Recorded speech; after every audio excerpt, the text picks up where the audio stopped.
All right, today in the Cook First Kitchen, we've got a special guest.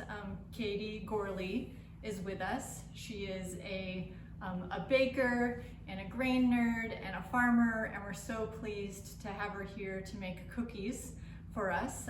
She bakes cakes, and you can follow her on Instagram at KE Gorley and see what she's up to and follow her adventures. Thank you, Katie, for being here. Take it away. Hello. So today we're going to be making a super simple whole grain hazelnut shortbread cookie. I am a huge believer in shortbread being the best vessel to explore different combinations of whole grain baking and sourcing local and regional grains. Basically because shortbread is your grain or your nut and butter, and I think butter is the best carrier to experience the flavor of grains or a nut. So you'll notice that this recipe is basically just butter, grain, and a nut.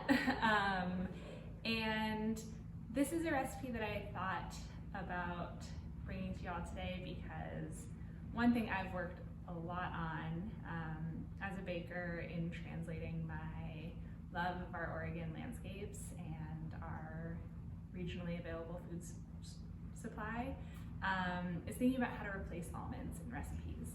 I am of Italian descent, and a lot of our baking centers around almonds, and so I've always had this kind of internal conflict around sourcing almonds for recipes. And a really awesome fact is that Oregon is the country's biggest producer of hazelnuts, and so one thing I really like to empower bakers with is thinking about the really easy swap to make in a recipe from almonds to hazelnuts. And so this is a recipe that introduces the concept of baking with hazelnut as your kind of staple nut. I also encourage you to explore if you're baking with a cake or a scone that calls for almonds or a different nut, and you have these really beautiful hazelnuts available to you. It's really easy to swap one for one. So that's what we're gonna do today. And we're using whole grain rye flour from Lonesome Whistle at the farmer's market. And this recipe could also be made with an equal amount by weight of any other whole grain flour. My favorite way to make this cookie is also with buckwheat. That was kind of the original way I fell in love with this cookie recipe. So you could replace, again, and I'll talk this through, but you can replace any grain or any flour. You could even use all-purpose flour in an equal 1-to-1 replacement by weight. So each grain is going to be a different amount in cups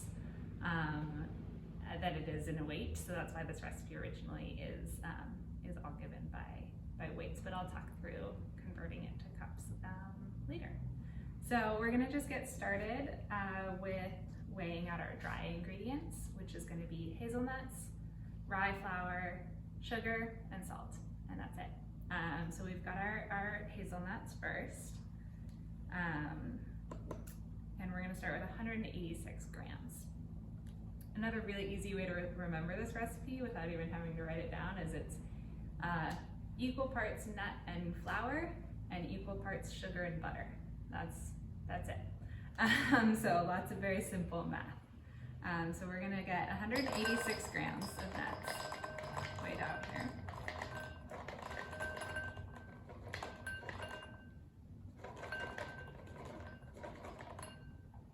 That's a little bit too much.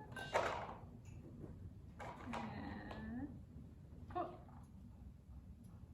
okay, so we've got 186 grams of hazelnuts. And we're just gonna see roughly how much that is in cups before pulsing it into a pretty fine meal. We're gonna be using a food processor to do this, but a workaround if you might not have this piece of equipment would be to buy hazelnut meal, which is available from some nut growers. If in a real pinch, you could probably really chop the heck out of your nuts. So this is a half a cup. Let's see.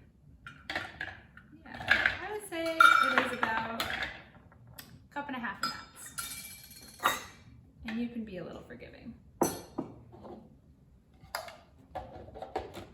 So this is about the consistency that I grind my nuts into. So there's some little bits of whole nut. I'll show it to you closer. You can see there's still some texture to it. You want to have a little caution when food processing nuts because there's a point at which it goes from meal or nut flour to nut butter, and the fats will start to separate. So just keep an eye on it and don't walk away while it's running. I like a little bit of texture just so that there's still some whole bits of nut to chew on in these cookies. So I'm gonna pour this out. And if you're working with a bigger food processor, you can actually do this all the mixing in the bowl, the processor itself. So you could add your flour straight in here, add your sugar in and give it a couple pulses. Because I'm working with a small machine today, I'm gonna do it all in a bowl by hand. So this was 186 grams of nuts, and remember what I said, super easy math, equal parts flour, so it's gonna be 186 grams of rye flour, which is what we're using today. Yeah, and an important note I like to kind of talk about when working with kind of the diversity of whole grains is that because each one is from a different agricultural product and each one is coming with its own set of different nutrients and acids and fats, they're gonna weigh something different. Think of it like a fresh product. You're using something that has different moisture contents, different ability to absorb water. So when I say 150 or 186 grams of rye flour is going to be a different number of cups than 186 grams of buckwheat flour, it's because they're just simply a different plant. So it's just a good reminder and also a plug that these kind of kitchen scales are pretty useful in any home baking project, and you can get them super affordable. So that's my one tip in terms of equipment. I think you can get away with very little equipment in terms of baking, but I do really advocate for kitchen scales. So we're gonna get to 186 of this rye. And rye is such a beautiful color to bake with because it's kind of like a gray tan, and I think it's very stunning.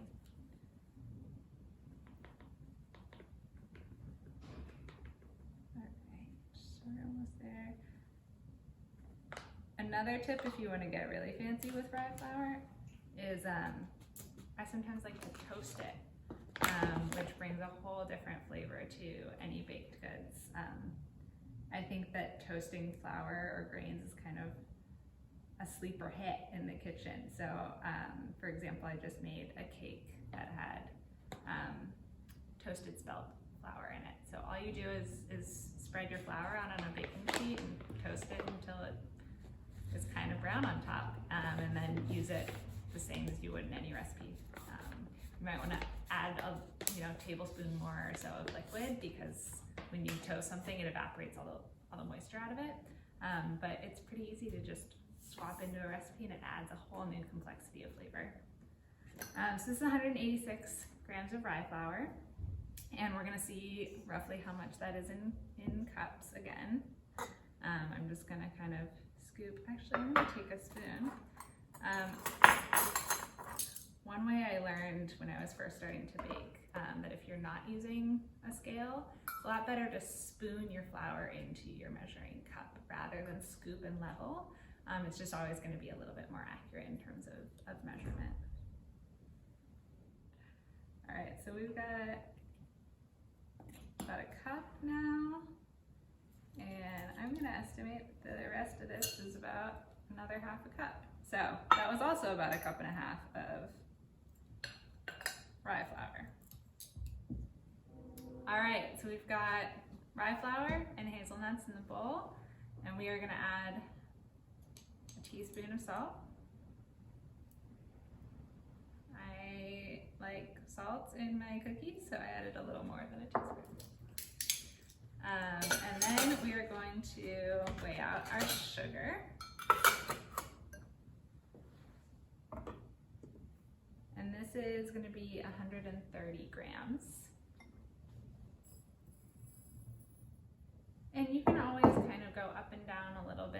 sugar levels, depending on your taste preference. Be aware that there's like some science around how much you should be decreasing your recipes in terms of sugar, because sugar, yes, it sweetens a cookie, but it also interacts a lot with hydration. So just thinking about ways in which sugar is not just a sweetener, it also affects the flavor profile of other things. So if you're taking sugar out, you might want to think about adding a little bit more salt so that you taste the hazelnuts, or thinking about how it's going to play with the amount of butter, because it does play a pretty important role in terms of some elements of baking. But I also encourage you to play with what works for you. So yeah. And I'm missing a little bit. Yeah, I'm gonna say that's 2/3 of a cup. And we're just gonna stir all of our dries together. You do this with a whisk or your hands.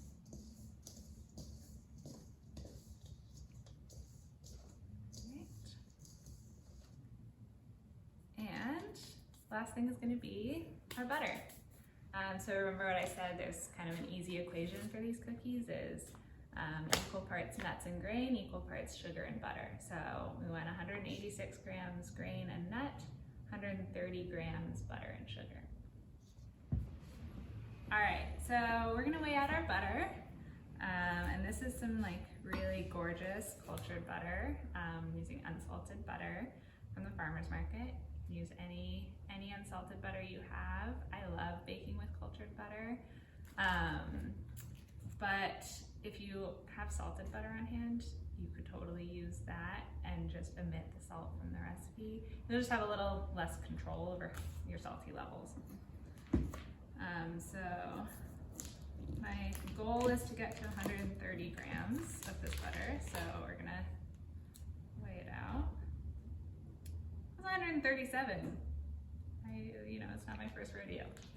I'm gonna leave it at that because a little extra 7 grams of butter is never gonna hurt anyone. And I'm just gonna roughly cube it up. And we're using kind of cold room temperature for this recipe. You don't want super soft butter to start with because it'll just kind of turn into a gloopy mess. And you don't want something solid as a rock. And I just am gonna roughly cube it and go straight into our dries. You can totally do this recipe fully in the food processor, kind of like you would a pie dough, and pulse the butter in. I personally enjoy baking with my hands. So that is the only reason that I am encouraging you to do it with hands, is because I think it's fun. A pastry cutter is also a great tool that I really enjoy chopping butter up. So especially if you're using a larger quantity than this, a pastry cutter or a bench scraper is a really easy way to just kind of geometrically cube up your butter. And this is where it gets fun. And we're just gonna use our hands to kind of break the butter up into a dough so that it'll form a solid mass. And we're just gonna crumble it up. So this is what it looks like to start. We've just got a mass of butter cubes and our grain and nut mixture. And yeah, it's pretty unscientific the way that you go about breaking it up, however feels good to you. You're aiming for a size roughly between like a pea and like a small seed. All right, so we've been mixing with our hands for a couple of minutes, and you can start to see it's gonna be a lot easier to come together in a little mass, especially as the butter kind of softens with the heat of your hands. And you're just still really just crumbling it up. Not too worried about anything too precise. And this is a great time to talk about the hydration of this dough. So if you're working your butter in and you're kind of like, it still feels pretty dry, that's probably just the nature of your flour, and it's just a little thirstier today. So if you notice that even after you've crumbled your butter into like pretty small pieces, it's not necessarily forming a dough, that's a point to just add somewhere between a teaspoon up to a tablespoon or a little more of water. And that'll just make it easier for your whole dough to come together, because our next step is going to be forming this into a little log. So if it doesn't feel like something that's loggable, just add a little bit of water till it comes together. But the caveat is like go slow, because it can go from perfect to a sticky mess really quickly. And we're just going to add some water straight in. Like I said, the end goal is not to make a wet dough, just enough to bring it into a cohesive mass. So that's already feeling so much better.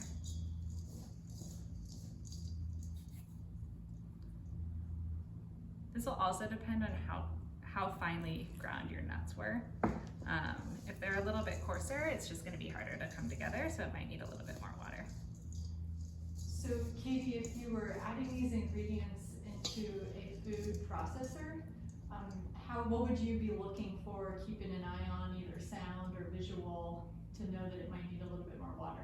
Yeah, that's a great question. So if you were making this dough fully in the food processor and you've gotten to the point where you add your butter, I would really recommend not letting it run and only using the pulse function. So just like pulse, pulse, pulse. You'll see that the butter starts to break up into that like somewhere in the pea-sized range. And then just give it a couple more pulses, and then what you're gonna do is stop it safely, grab a little of the dough in your hand and just ball it. And if it holds its shape as a ball in your hand, you're good to go. At that point, if it's feeling super dry, super coarse and crumbly, add a little teaspoon of water, give it 1 or 2 more pulses, and try that test again in your hand. You don't wanna let it run, because the butter is just gonna completely blend into the nuts, and then you're going to start to get into that nut butter territory again too. So that's another, plug for using your hands on this, is it's just more the sensory experience and the intuition around when your dough is ready is so much easier to connect to when you're like tangibly holding it. So I've added, I added almost a tablespoon of water, and you can see now that's exactly what I was looking for. It's going to form a ball. And the next step is just to bring this all into a cohesive mass. You can do this in the bowl, which is kind of what I like to get it started in. And then what I'm going to do is turn it out on a piece of plastic wrap. And it'll be a lot easier to just form it all into a little ball. All right, so like I said, I kind of masked the dough in the bowl just to make it easier, and I'm going to just dump it right on out onto a sheet of plastic wrap, and you'll see there's kind of all the little bits that didn't come together, and this just makes it really easy to do so. I'm a huge supporter of finding ways to decrease our uses of plastic as bakers, because it kind of is a plague. So you could totally do this on a sheet of beeswax fabric, or my favorite tip is to just dump it all into a freezer bag, like a Ziploc baggie that you can rewash. And it's like its own little self-contained vessel. Same goes for pie dough. Anything that like needs to take a rest in the fridge for a little bit, I like to use a Ziploc bag and then just rewash it. I'm just gonna bring it all together into a little mass.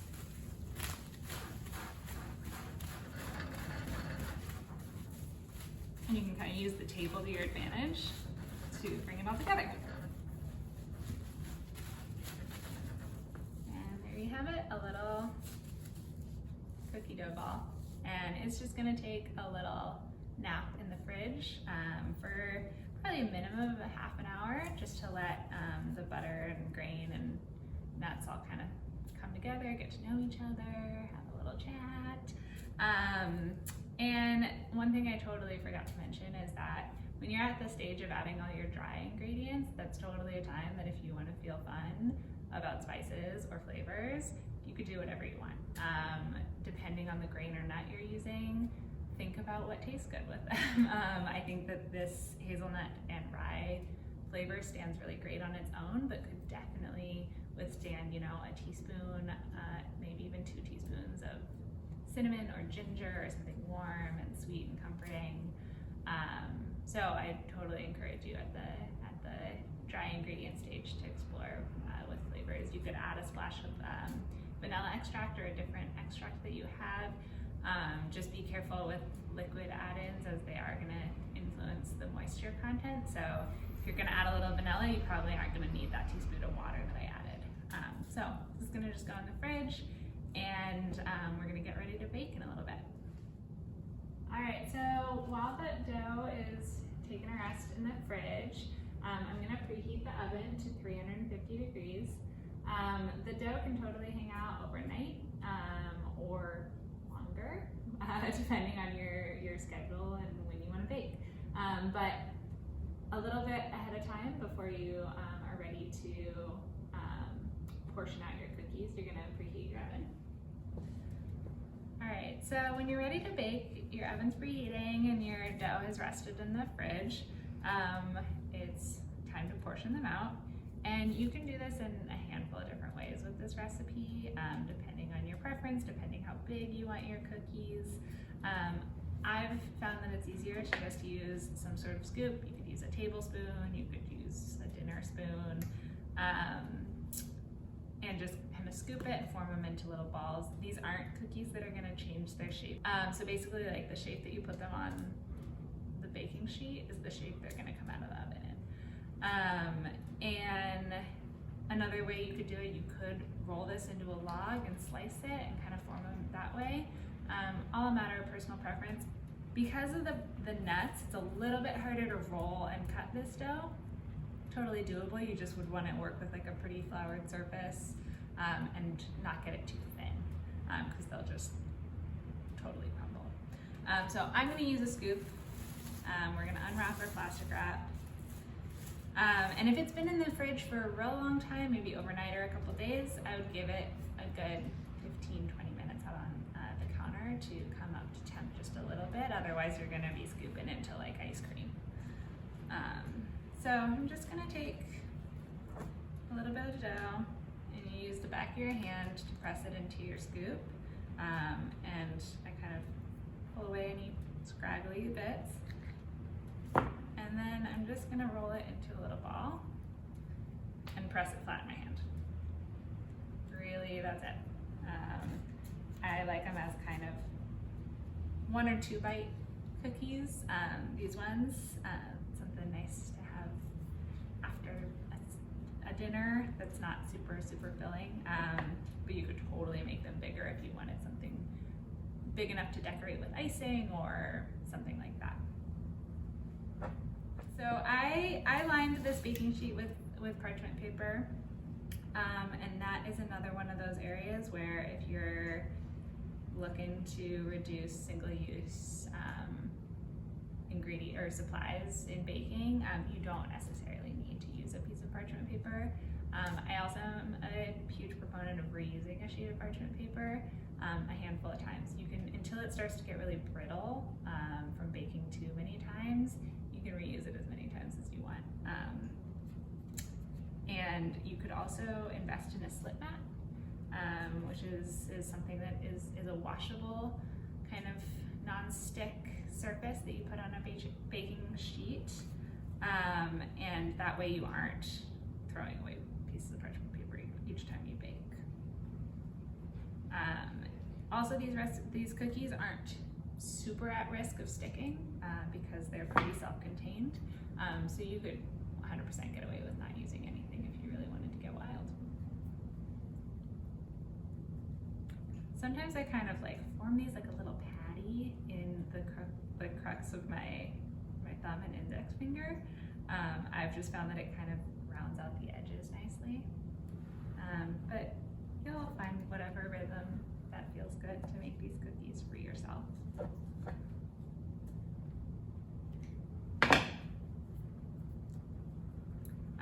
These cookies are like ideal for playing with different add-ins.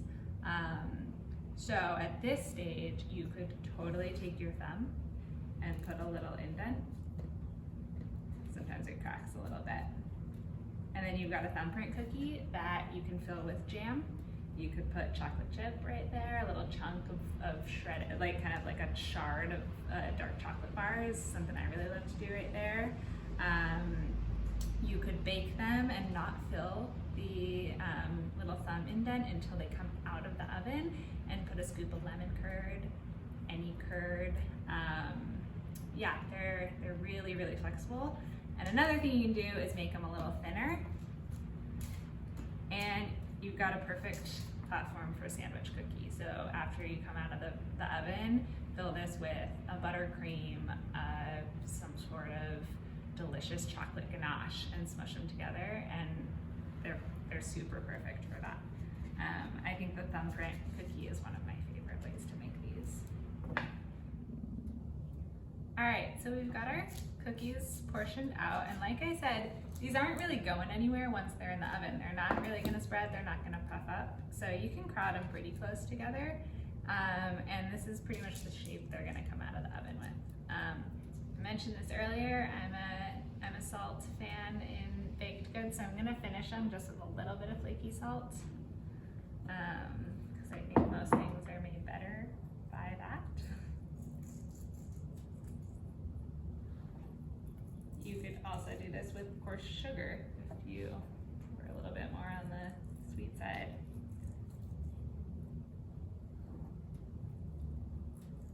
All right, that's it. Pretty no-frills cookies. They're just gonna go in the oven. It's been preheated to 350 for somewhere in the 10 to 12 minute range. I would rotate them at about 7 minutes and just kind of see how they're doing. And because we're using a grain that has a color, that's just going to affect how easy it is to visually spot when these cookies are done. The darker the colored grain you're using, it just becomes a little harder to, say like, oh, that's a done cookie, as opposed to if you're using a really, really light all-purpose white flour. And you're looking for just firm set edges, and if you press on the top of the cookie, you don't want it to feel like raw dough. So these are the cookies right before going in the oven.